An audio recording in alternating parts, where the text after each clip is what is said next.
Kembali lagi di channel YouTube saya. Tonton video ini dari awal sampai akhir agar kalian bisa paham seutuhnya. Dan jangan lupa like, share, dan subscribe.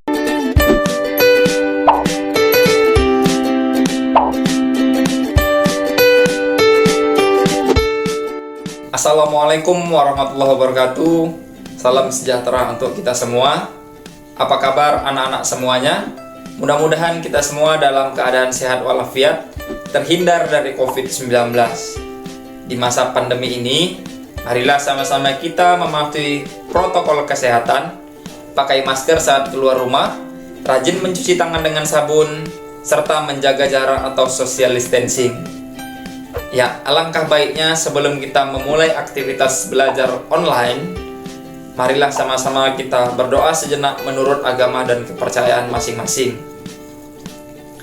Ya, adapun materi yang akan saya bahas pada mapel prakarya dan kewirausahaan kelas 11 kali ini yaitu mengenai sumber daya usaha, administrasi, dan pemasaran kerajinan usaha dari bahan limbah. Ya, daya usaha. Apabila kalian sudah menentukan produk kerajinan berdasarkan analisis peluang usaha, kalian dapat menentukan sumber daya yang dibutuhkan dalam menjalankan usaha tersebut. Dalam perencanaan proses produksi, diperlukan pengelolaan yang baik untuk mencapai tujuan perusahaan.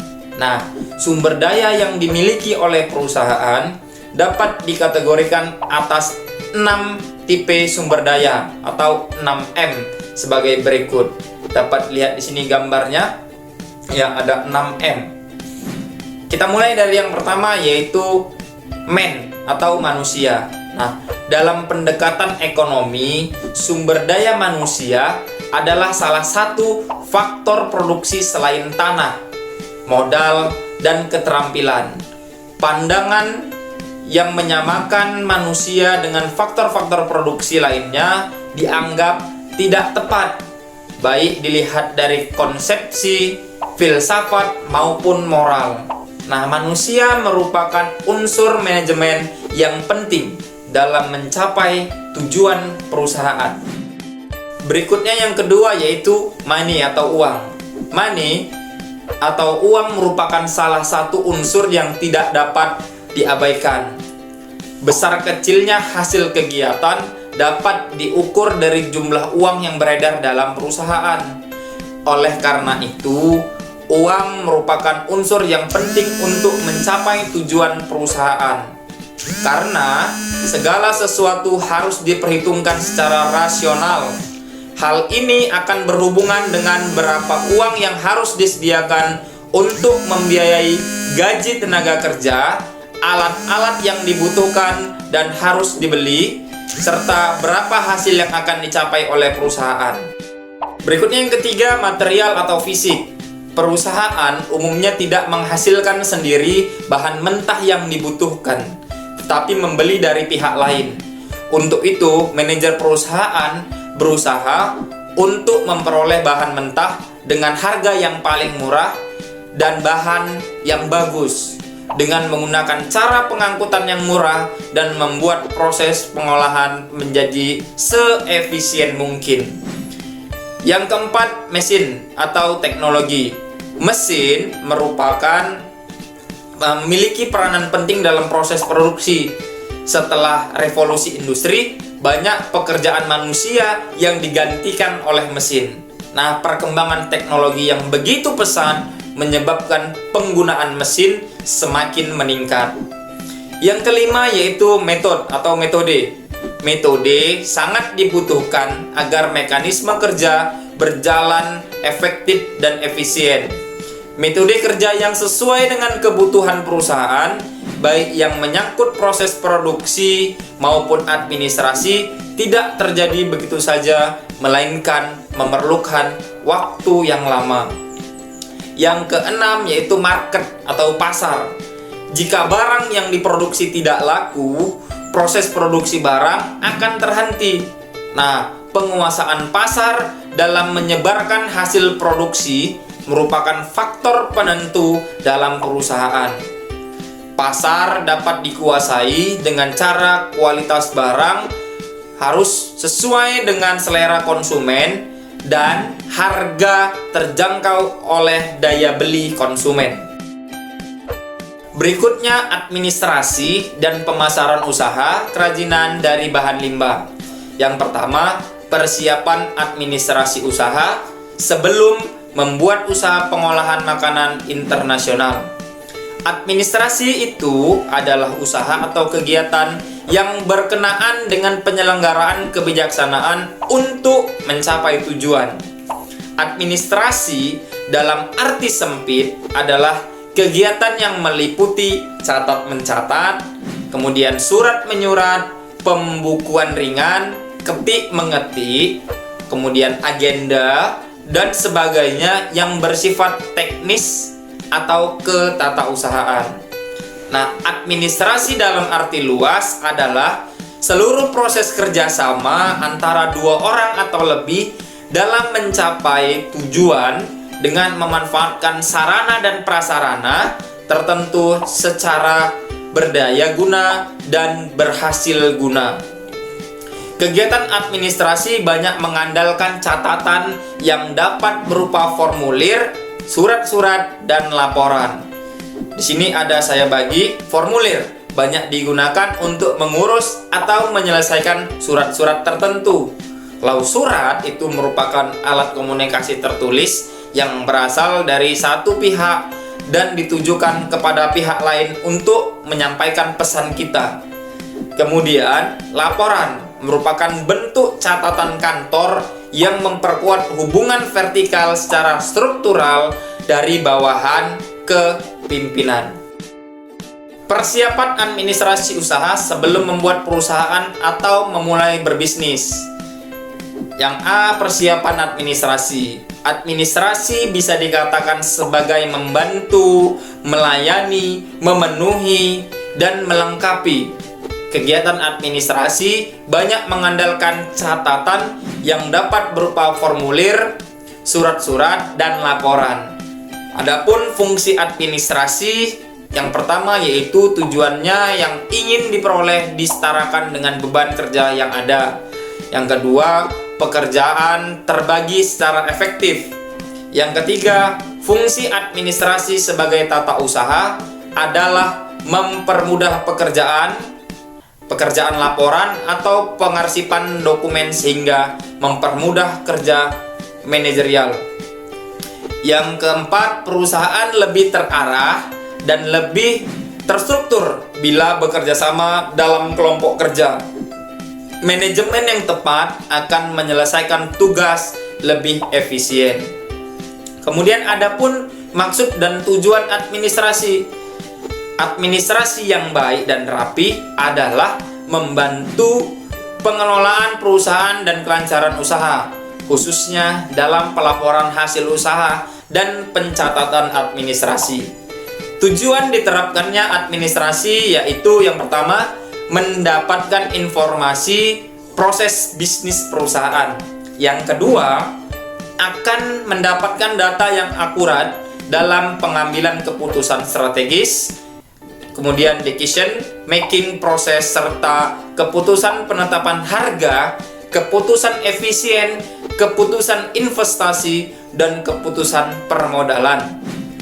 Yang ketiga, penyusunan program dalam rencana pengembangan usaha seperti lisensi atau waralaba franchise. Yang keempat, mengetahui kinerja perusahaan. Yang kelima, memperlancar proses antar bagi dalam menjalankan pekerjaan. Kemudian C, kegiatan administrasi. Kegiatan administrasi atau tata usaha meliputi pekerjaan pencatatan yang perlu dilakukan dalam perusahaan seperti 1.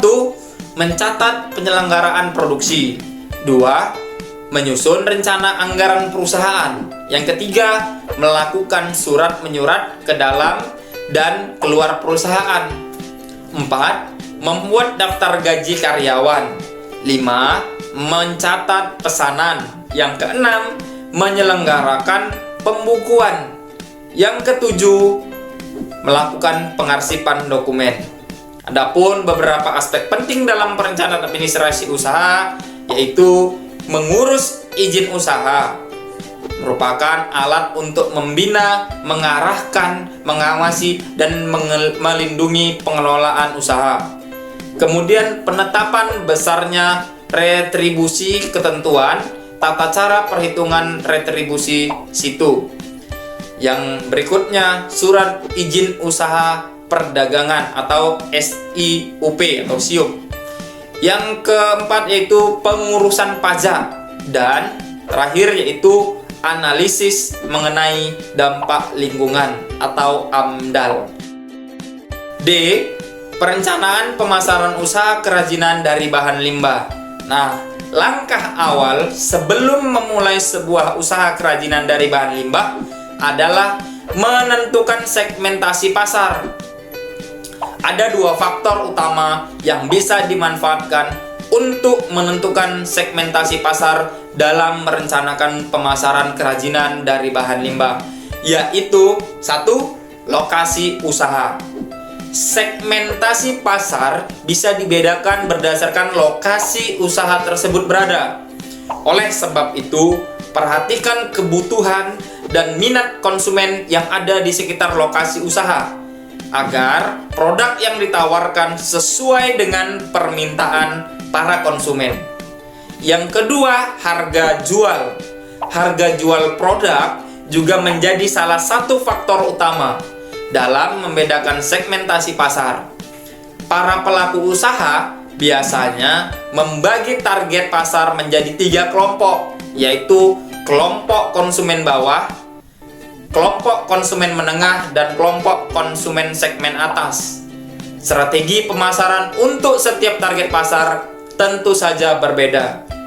Ya, dengan menentukan segmentasi pasar sebelum memulai usaha, maka secara tidak langsung telah memilih fokus usaha yang ingin dioptimalkan untuk meningkatkan daya saing dan strategi pemasaran yang paling efektif untuk memulai usaha makanan internasional. Penguasaan pasar dalam arti menyebarkan hasil produksi merupakan faktor yang menentukan dalam perusahaan.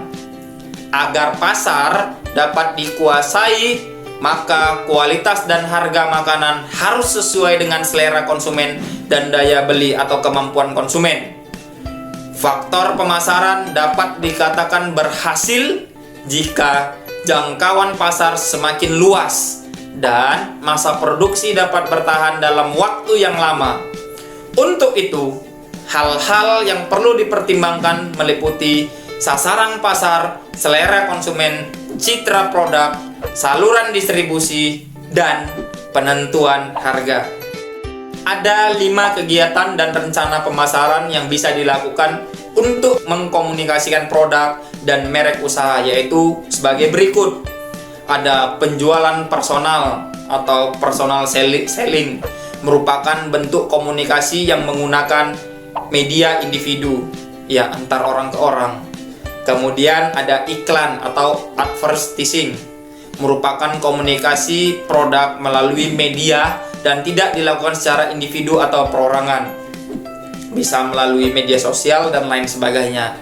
Kemudian ada promosi penjualan atau sales promotion, dapat digunakan untuk memasarkan dan mengkomunikasikan pesan produk Anda kepada calon konsumen. Promosi meliputi kegiatan perencanaan, implementasi, dan pengendalian komunikasi dari suatu organisasi kepada konsumen serta sasaran lainnya. Berikutnya ada publikasi atau publication, mencakup pengaturan komunikasi massa di luar iklan dan promosi penjualan yang bertujuan untuk meningkatkan penjualan atau memperkuat merek secara tidak langsung dan tidak bersifat menjual. Ada sponsorship, merupakan aplikasi dalam mempromosikan produk atau merek yang berasosiasi dengan kegiatan perusahaan lain atau kegiatan pemerintah dan masyarakat. Ya, mungkin itu saja materi saya pada kesempatan ini. Kurang dan lebihnya mohon maaf. Ya, tetap kita menjalankan protokol kesehatan di masa pandemi ini. Mungkin itu saja materi yang dapat saya sampaikan. Sini saya ada latihan 4 soal. Bisa anak-anak semua kerjakan di aplikasi Psikologi.